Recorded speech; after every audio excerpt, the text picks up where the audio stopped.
I struggled when I was in corporate sales. Even though I was one of the top salesmen in a company that had over 7,000 salespeople, I was top 50, they still wouldn't give me opportunities because I didn't have a college degree. That's the way it was in the 90s, right? And I don't know what that is like today. Honestly, I don't care because I'm an entrepreneur.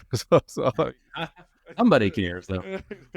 but how are you able to move up, right, Yeah. during that time? Right. Because I remember my struggles, right? Sure. Maybe there's a listener right now that doesn't have a college degree and is in one of those dinosaur companies that you better have a degree. Degree doesn't, look, a degree, respect to those of you that have degrees, much respect to you. Your degree, all it tells me as an employer, I'm the employer today. All it tells me is that you committed to something and you finished it.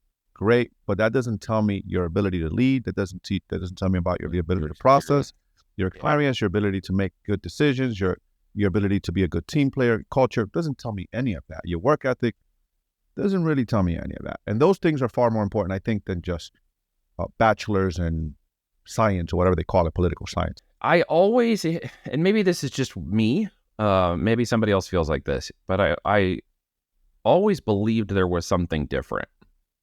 Not that I was better. Let's make sure we understand the differences here. Better than a corporate career, better than the corporate track, or better than anybody else who had didn't or did not or did have a degree. I just didn't feel like I fit in.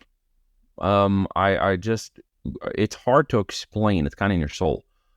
I just knew that there was a different way of doing things. I wasn't sure how to get it.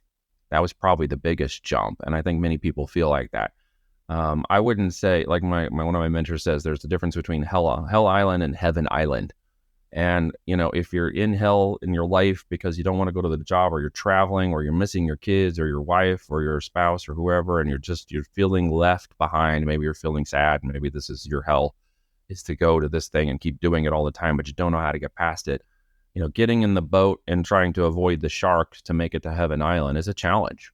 Yes, it is. You know what it looks like. You can see it. We can see it across social media these days, or the web. We can see it in friends and relationships and families. We can see other people with life, and the question is, how do we get there? And the real answer gets down to, what is it you're willing to change, and what is it you're willing to risk?